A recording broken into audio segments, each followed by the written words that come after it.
जंगल में सुबह की पहली किरण जब नीम और आम के पेड़ों की पत्तियों को छूती थी, हर ओर हरियाली, शांति और जीवन था। यही कहीं एक पेड़ की ऊंची डाल पर रहती थी रानो चिड़िया। पुरानी सूखी लकड़ियाँ काट कर बेचना ही उसका रोज का काम था। उस पैसे से ही वो अपनी छोटी बेटी गुड़िया का पेट भरती थी और उसका सपना था कि गुड़िया कभी भूखी न सोए। उस दिन भी रानो ने अपने नन्हे से घोंसले से झांकते हुए सूरज की दिशा देखी। गुड़िया, मैं चलती हूँ बेटा, तुझे अपने नए पत्तों की ड्रेस दिलानी है ना इस बार। मम्मा आज जल्दी आना। रानो कुल्हाड़ी उठाकर उड़ान भरती है जंगल की ओर। रास्ते में वो हमेशा की तरह जंगल के सबसे बूढ़े पेड़ के नीचे कुछ पल रुकती है। वो पेड़ ऊंचा, उसकी जड़ें गहराई तक फैली थी। पेड़ के नीचे अक्सर कुछ पक्षी आराम करते, बच्चे खेलते। बाबा पेड़, तू अपने आम से हमें छाया दे रहा है। अगर सब तेरे जैसे सोचते तो जंगल कभी उजड़ा नहीं होता। थोड़ी देर बैठकर वो आगे निकल जाती है। उसी जंगल में एक दूसरी दिशा में एक सूखे तने पर बैठे थे कालू कौआ और उसकी पत्नी गौरी कौवी। वे दोनों पिछले कुछ दिनों से सिर्फ एक ही बात पर गुस्सा थे, रानो चिड़िया की तरक्की। ये रानो तो रोज लकड़ियाँ बेच बेच कर अमीर होती जा रही है। कबूतर, बुलबुल, यहाँ तक कि तोता भी उससे लेता है लकड़ियाँ। रोज 500 रुपए कमाती है। और हम बस बैठे हैं। हम भी कर सकते हैं लकड़ियों का धंधा, लेकिन उससे बेहतर। गौरी कौवी थोड़ी देर सोचती है, फिर उसकी नजर जाती है उस बूढ़े आम के पेड़ पर। अगर हम उस पेड़ को काट ले तो हमें महीनों की लकड़ी मिल जाएगी। बढ़िया गठरियाँ, बढ़िया दाम। लेकिन वो तो जंगल पंचायत के नियमों में सुरक्षित है।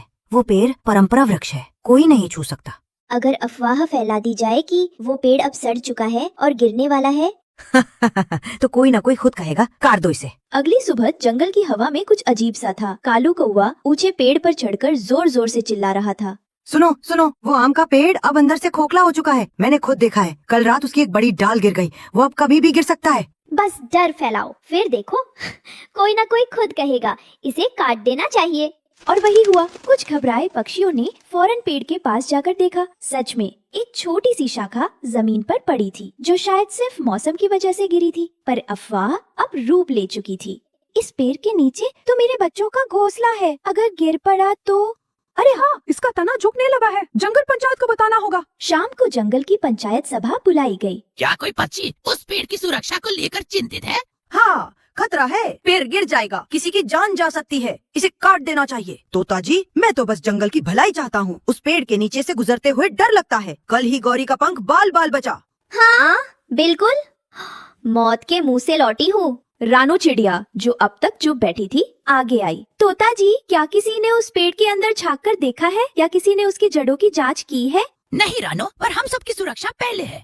तो फिर मैं एक प्रस्ताव रखती हूँ। मुझे 7 दिन दीजिए, मैं उस पेड़ की जांच करूंगी, उसकी जड़ें, उसकी हालत। अगर सच में वो गिरने लायक है तो सबसे पहले मैं खुद कहूँगी, काटो। ठीक है, रानो को 7 दिन का समय दिया जाता है। 7 दिन बाद पंचायत निर्णय लेगी। रानो अगले दिन सूरज उगने से पहले ही उस पेड़ के पास पहुंच गई। उसने पेड़ की छाल को छुआ, जड़ों को साफ किया, गिरी हुई शाखाओं को अलग किया। उसका साथ देने आए थे बुलबुल, कबूतर और उसकी बेटी गुड़िया।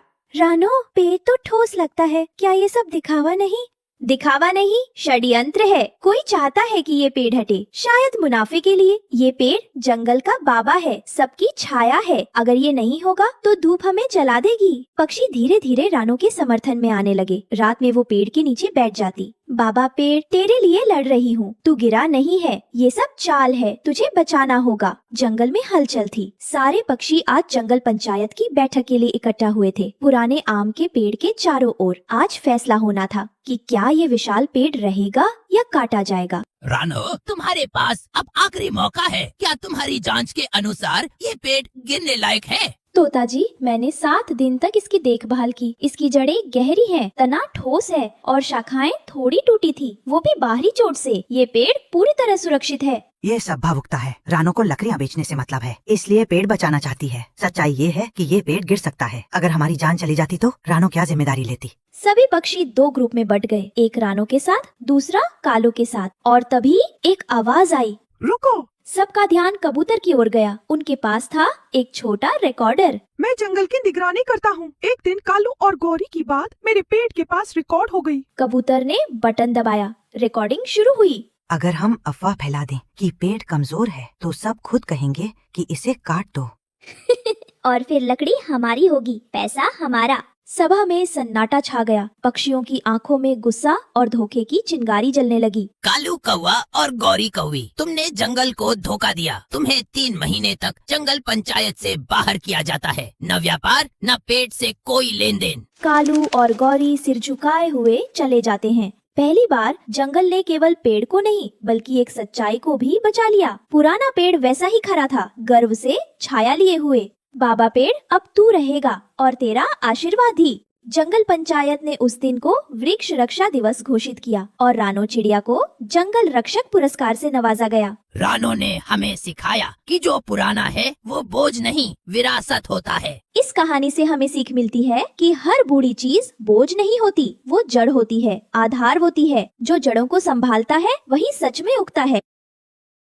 सुबह की हल्की धूप थी। झोंपड़ी के छेदों से रोशनी की किरणें भीतर आ रही थी। टुनटुनी अपने 2 नन्हे बच्चों सुनहरी और कुकू को अपने पंखों में छिपाए बैठी थी। मामा, आज आपका बर्थडे है, हमें याद है।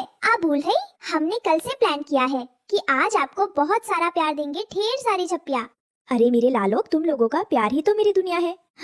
क्या हुआ जो हमारे पास रंग बिरंगे गुब्बारे नहीं हैं, केक नहीं है, सजावट नहीं है, लेकिन तुम्हारी मासूम हंसी, तुम्हारे भोले चेहरे, यही मेरी सबसे कीमती चीजें हैं। बचपन में जब मैं अपनी माँ के साथ थी ना, तो हर साल मेरा जन्मदिन मनाया जाता था। झाड़ियों से फूल तोड़कर सजावट होती थी, बेर और जामुन से केक जैसा कुछ बनता था और माँ पत्तों से थाली सजाकर मुझे उसमें बिठा देती थी। आज वो सब याद आ गया। माँ, आज हम फिर से वही करेंगे। हम आपको सबसे प्यारा जन्मदिन का दिन देंगे, ठीक आपकी माँ की तरह, यानी हमारी नानी की तरह। वही दूसरी तरफ कालू कौवा, जो जंगल का सबसे अमीर पक्षी था, बड़बोला और घमंडी कौवा, वो अपने दोस्तों के साथ बैठा हुआ था। अरे सुनो सुनो दोस्तों, आज उस झोपड़ी वाली टुनटुनी चिड़िया का बर्थडे है। बेचारी के पास तो ढंग से बीज खाने तक को नहीं और सपने देखती है जन्मदिन के। क्यों ना उसे सूखे चावल और बासी रोटी भेजे?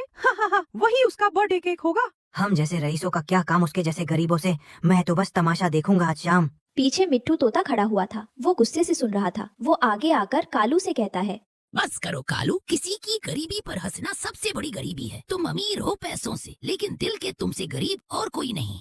ओहो देखो देखो, तोता महात्मा बन गया। कालू, तुम कान खोलकर मेरी बात सुन लो। मैं आज टुनटुनी दीदी का जन्मदिन मनाऊंगा और जो जो मेरे साथ है चले मेरे साथ। ये कहकर तोता उड़ जाता है। उसके पीछे रानू, तोती, कबूतर और बुलबुल भी जाते हैं। तोता और अन्य पक्षी एक खुली जगह पर जमा होते हैं। दोस्तों, हमें कुछ करना है जो टुनटुनी दीदी को कभी भूल न सके। क्या हम फलों से एक खास केक बना सकते हैं? मैं बेर और जामुन लाऊंगी, वो सबसे मीठे होते हैं। मैं केले और अमरूद लाऊंगी, वो केक को मुलायम बनाएंगे। मैं जंगल के अंदरूनी हिस्से से शहद लाऊंगा ताकि मिठास बनी रहे, और मैं पत्तों की प्लेट और फूलों की सजावट कर दूंगा। और मैं एक प्यारा सा गीत तैयार करूंगी जो हम टुनटुनी दीदी के लिए गाएंगे।